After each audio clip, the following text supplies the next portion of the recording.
जंगल के सभी पक्षियों के अपने अपने खेत थे। वह अपने खेतों में काम करके अच्छे पैसे कमा लिया करते थे और कुछ पक्षी तो ऐसे थे जो अपने खेतों में काम करते, फसल उगाते और उस फसल से ही अपना जीवन यापन कर रहे थे। उनकी जिंदगी बहुत अच्छी चल रही थी। जंगल में सबसे ज्यादा परेशान प्यारी चिड़िया थी। प्यारी चिड़िया के पति के जाने के बाद प्यारी चिड़िया अपने बेटी पीहू के साथ रहती थी और हर वक्त परेशान रहती थी, क्योंकि उसके पास ना उसका खेत था, ना ही कोई दुकान, ना ही कोई व्यवसाय, जिसकी वजह से चिड़िया बहुत परेशान रहती है। मम्मा मम्मा, क्या बात है? आप इतनी ज्यादा परेशान क्यों हो? सब ठीक हो जाएगा, आप चिंता मत करो। पीहू बेटी, चिंता कैसे ना करूं, बहुत परेशान हूँ। बारिश का मौसम शुरू होने वाला है, मुझे कोई काम नहीं मिल रहा। अभी तक तो गिन्नी के घर पर झाड़ू पोछे और बर्तन का काम कर रही थी, पर अब तो गिन्नी को भी मेरी जरूरत नहीं। अब हमारा घर चल पाना बहुत मुश्किल हो गया है। प्यारी चिड़िया और पीहू दोनों बहुत परेशान थे। प्यारी चिड़िया को अपनी बेटी की बहुत फिक्र थी। प्यारी चिड़िया का घर भी जगह जगह से टूटा हुआ था, उसे अपने घर की मरम्मत भी करनी थी। इन सब चिंता से प्यारी चिड़िया घिरी हुई थी कि तभी रात के वक्त अचानक तेज की बारिश शुरू हो गई। बारिश की वजह से प्यारी चिड़िया के घर के अंदर बारिश की बूंदें आ रही थी। घर में अचानक पूरी तरह से पानी भर जाता है, जिसकी वजह से प्यारी चिड़िया अपनी बेटी पीहू को जैसे तैसे घर से बाहर निकाल कर ले आती है। दोनों की जान तो बच जाती है, पर उनका घर बारिश में टूटकर नीचे गिर जाता है। एक घर ही तो था जो आज इस बारिश में टूट गया। अब तो हमारे पास हमारा घर भी नहीं। न जाने अब हमारा क्या होगा, कहाँ जाएंगे, क्या करेंगे, कुछ भी समझ नहीं आ रहा। मम्मा, आप परेशान मत हो, सब ठीक हो जाएगा। क्यों ना हम कब्बू अंकल और गिन्नी आंटी से मदद मांगे। वो हमारे पड़ोसी हैं, वो हमारी मदद जरूर करेंगे। पीहू के ऐसा कहने पर प्यारी चिड़िया पीहू को अपने संग लिए कब्बू और गिन्नी के घर पर जाती है, जहाँ पर चिड़िया बहन, बुरा मत मानना, पर मुझे तुम्हारी कोई जरूरत नहीं है। तुम तो मेरी पड़ोसी हो, यही सोचकर तुम पर कई बार दया खाई है। पर अब सच कहूँ तो मुझे नई नौकरानी मिल चुकी है। तुम्हारा ना मेरे घर में कोई काम है, ना ही मैं तुम्हें मदद कर पाऊंगी। बारिश तो देख ही रही हो, बारिश की वजह से फसल भी खराब हो गया है। हमारे पास तो खुद के खाने के ही लाले पड़ने वाले हैं, तो भला हम तुम्हारी मदद कैसे कर पाएंगे। मुझे माफ करो, पर मैं तुम दोनों की मदद नहीं कर पाऊंगी। तुम दोनों माँ बेटी यहाँ से चले जाओ। गिन्नी बहन, मैं जानती हूँ कि अब आपको मेरी कोई ज़रूरत नहीं, पर आप सिर्फ आज रात के लिए ही मुझे अपने एक कमरे में आश्रय दे दे। कल जैसे ही बारिश खत्म होगी, मैं अपनी बेटी के साथ इस जंगल को छोड़कर चली जाऊंगी। प्यारी, सच कहूँ तो मदद करने का जरा भी मन नहीं, पर तेरी छोटी सी बच्ची है, आजा, घर के अंदर आजा। पर कर बारिश खत्म होने से तो तुरंत ही मेरे घर से चली जाना। इस तरह से गिन्नी कभी प्यारी चिड़िया और उसकी बेटी पीहू चिड़िया को घर के अंदर ले लेती है। रात का वक्त दोनों ने गिन्नी कभी के घर पर काट। गब्बू और गिन्नी मजे मजे से पुलाव खा रहे थे। पुलाव की खुशबू प्यारी चिड़िया के घर तक आ रही थी। इसकी वजह से पीहू का भी भूख बढ़ जाता है। वो अपनी माँ से कहती है, मम्मा मम्मा, पुलाव की बहुत अच्छी खुशबू आ रही है, मुझे भूख लगी है। क्या ये कौवे अंकल हमें थोड़ा सा भोजन दे देंगे? नहीं पीहू बेटी, कौवे ने हमें अपने घर पर रख लिया है, यही बहुत काफी है। अगर मैं उनसे पुलाव मांगने गई या कुछ खाने को मांगने गई तो कहीं ऐसा ना हो कि गुस्से में हमें घर से बाहर ही फेंक दे। आज रात तुम जैसे तैसे काट लो, कल जैसे ही बारिश खत्म होगी मैं तुम्हारे भोजन का जुगाड़ करूंगी। इस तरह से प्यारी चिड़िया पीहू को समझाती है। वहीं दूसरी तरफ कब्बू ने भी पीहू और प्यारी की बात सुन ली थी। गिन्नी, चिड़िया की बेटी को भूख लगी है, वो अपनी माँ से पुलाव मांग रही है, जाओ दोनों को कुछ खाने को दे दो।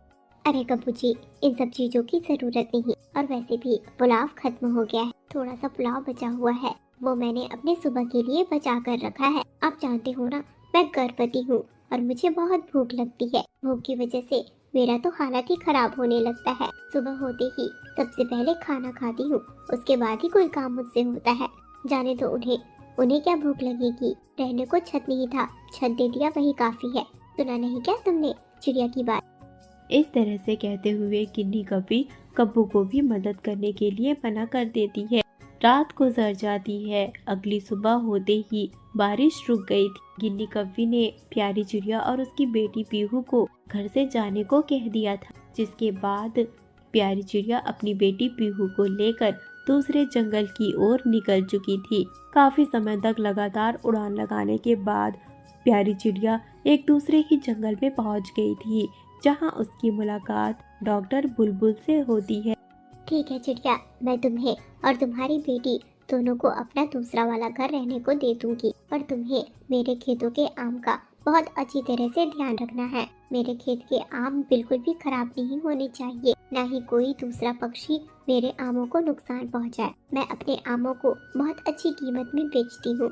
मेरे पूरे 5 साल का गुजारा हो जाता है। कहने को तो मैं डॉक्टर हूँ, पर मैंने अपने डॉक्टरी से ज्यादा अपने आम के बगीचे से ही पैसे कमाए हैं। मुझे मेरे आम का बगीचा बहुत प्यारा है। ठीक है बुलबुल दीदी, मैं आपके आम के बगीचे का अपनी जान से भी ज्यादा अच्छी तरह से रक्षा करूंगी और हमेशा ध्यान रखूंगी कि तुम्हारे आमों को कोई नुकसान ना पहुंचे, न ही खेतों को।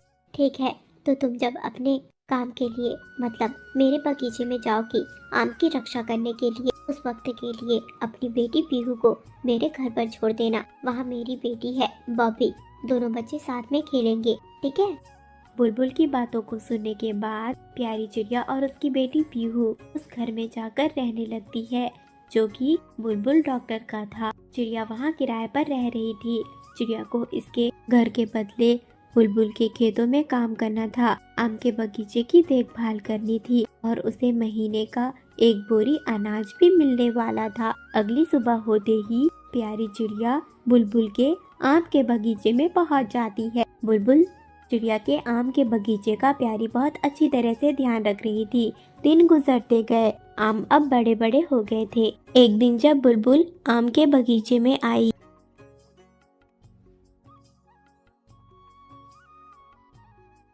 वाह चिड़िया, तुमने तो मेरे खेतों का बिल्कुल मेरी तरह ही ध्यान रखा है।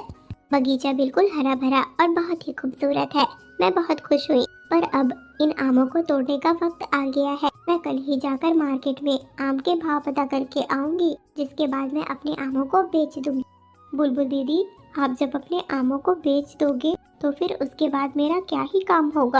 ठंड में तो आम फलते नहीं, और मैं जिस घर में रह रही हूँ वही घर मेरा सहारा है, और वो आपका ही घर है। आमों के कट जाने के बाद मेरा क्या ही काम होगा? प्यारी, चिंता मत करो, मेरे पास बहुत सारे काम है और भी खेत है। तुम चिंता मत करो, जब मेरे यहाँ का काम खत्म हो जाएगा तो मैं तुम्हें दूसरा काम सौंप दूंगी।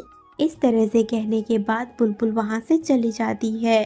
चिड़िया जब रात के वक्त घर पर पहुँचती है, चिड़िया ने चावल उबाले और दोनों ने चावल खाए और रात के वक्त सो गए। अगली सुबह होते ही प्यारी चिड़िया आम के बगीचे की ओर जा रही थी कि तभी चिड़िया की नजर बुलबुल पर पड़ी। बुलबुल डॉक्टर आम के बगीचे में आज पहले से ही मौजूद थी और बहुत उदास थी। क्या हुआ बुलबुल दीदी, आप इतनी ज्यादा उदास क्यों हो? कल तो आप बहुत खुश थे कि आपके आम बहुत अच्छी कीमत में बिकेंगे, और आम भी तो कितने खूबसूरत हैं। तो फिर आज आप इतने उदास क्यों हो? क्या बताऊं प्यारी चिड़िया, कल मैंने आम का भाव पता किया। इस बार इतने ज्यादा आम फले हैं कि 1 किलो आम का दाम सिर्फ 2 रुपए है। ऐसे में तो मुझे कोई कमाई नहीं मिलने वाली। मैंने तो अपने आमों में इतने ज्यादा रासायनिक खाद डाले हैं, इतने ज्यादा पैसे खर्च किए हैं, मुझे तो नुकसान हो जाएगा। सिर्फ इसी खेत में ही नहीं, बल्कि अपने पूरे 15 खेत में मैंने आम की ही खेती की है। पूरे 5 साल की मेहनत है मेरी, और इस तरह से आज सब बर्बाद हो जाएगा। बुलबुल की बातों को सुनने के बाद प्यारी चिड़िया भी परेशान हो गई। कुछ समय तक तो दोनों एक दूसरे की ओर देखते हुए चुप थे। शायद दोनों कुछ सोच रहे थे और दोनों ही परेशान थे कि अगले ही पल प्यारी चिड़िया ने बुलबुल से कहा, बुलबुल दीदी, मेरे पास एक आइडिया है। क्यों ना हम आम के अचार बनाएं। आम के अचार बहुत स्वादिष्ट होते हैं। मुझे पूरी उम्मीद है कि जंगल के सभी पक्षियों को आम के अचार पसंद आएंगे। प्यारी, तुम्हारा आइडिया तो बहुत अच्छा है, पर मुझे तो आम के अचार बनाने आते ही नहीं, और क्या क्या मसाला इस्तेमाल होता है मुझे इन सब चीजों का कोई आइडिया नहीं। बुलबुल दीदी, आप चिंता मत करो, आपके आम के अचार तो मैं बनाऊंगी। मैं बहुत ही स्वादिष्ट अचार बनाती हूँ। पहले हम सिर्फ 5 किलो आम के अचार बनाएंगे। अगर अचार अच्छी कीमत में बिके तो हम अपना व्यवसाय बढ़ा देंगे। इस तरह से अगर हमारा काम चल गया तो आपका मुनाफा हो जाएगा। ठीक है चिड़िया, इसके अलावा तो कोई रास्ता भी नहीं। एक बार ये कोशिश भी करके देखते हैं। अगर कुछ हासिल नहीं हुआ तो कर भी क्या सकती हूँ। अगर ये आइडिया भी काम नहीं आया तो जैसा सभी कर रहे हैं वैसा मैं भी कर दूंगी। 2 रुपए किलो के हिसाब में ही बेच दूंगी आमों को। कर भी क्या सकते हैं। प्यारी चिड़िया अपने घर पर गई, जहाँ पर बहुत सारे आम बुलबुल ने अपने नौकरों से भिजवाया और अचार बनाने के पूरे सामान भी प्यारी चिड़िया ने अचार बनाना शुरू किया। प्यारी चिड़िया को जिस भी चीज की जरूरत पड़ती वो बुलबुल से कह देती और बुलबुल वो सारे चीज उपलब्ध करवा देती। कुछ समय गुजर गए। 1 हफ्ते बाद प्यारी चिड़िया के आम के अचार बनकर तैयार हुए। आम के अचार की खुशबू बहुत ही स्वादिष्ट थी। बुलबुल चिड़िया ने भी अचार खाया। बुलबुल को तो अचार का स्वाद बहुत पसंद आया। प्यारी चिड़िया और बुलबुल दोनों ने मिलकर जंगल में अचार बेचना शुरू किया। बुलबुल को उम्मीद तो नहीं थी, पर प्यारी चिड़िया के बनाए अचार जंगल के सभी पक्षियों को बहुत पसंद आई और सभी 2-2, 3-3 डब्बे ले लेकर जाने लगे, जिससे कि प्यारी चिड़िया के बनाए अचार जल्दी खत्म हो गए। अरे वाह प्यारी, तुम्हारे अचार में तो सचमुच बहुत ही ज्यादा अच्छा स्वाद है। मैं तो कहती हूँ कि अब हमें एक अचार की ही फैक्ट्री शुरू कर लेनी चाहिए। प्यारी, अब तुम जितने भी मेरे आम के बगीचे हैं उन सब से आम इकट्ठे कर करके इसी तरह से अचार बनाना शुरू कर दो। इससे हमारी कमाई बहुत अच्छी होगी। प्यारी चिड़िया ने बिल्कुल वैसा ही किया। जिस भी चीज की जरूरत पड़ती बुलबुल वो सारे सामान लाकर दे जाती और प्यारी चिड़िया ने अचार बनाना शुरू कर दिया। चिड़िया ने बहुत अचार बनाए, लगातार अचार बनाए। हफ्ते गुजर जाने के बाद उसके अचार तैयार हो जाते। जंगल के सभी पक्षी प्यारी चिड़िया के अचार की काफी तारीफ करते। बुलबुल ने अब मार्केट में अपने आम नहीं बल्कि अपने आम के अचार को लॉन्च किया, जिसे बहुत ही अच्छी कीमत में बिकी। बुलबुल चिड़िया को अपने अचार के बहुत अच्छे कीमत मिल जाते और बुलबुल चिड़िया भी प्यारी चिड़िया को उनका मुनाफा दे दिया करती। दिन इसी तरह से गुजरते गए। अब प्यारी चिड़िया के पास अपना खुद का एक अचार का दुकान हो गया था और एक अच्छा घर भी, जहाँ वो अपनी बेटी पीहू के साथ खुशी से रहती।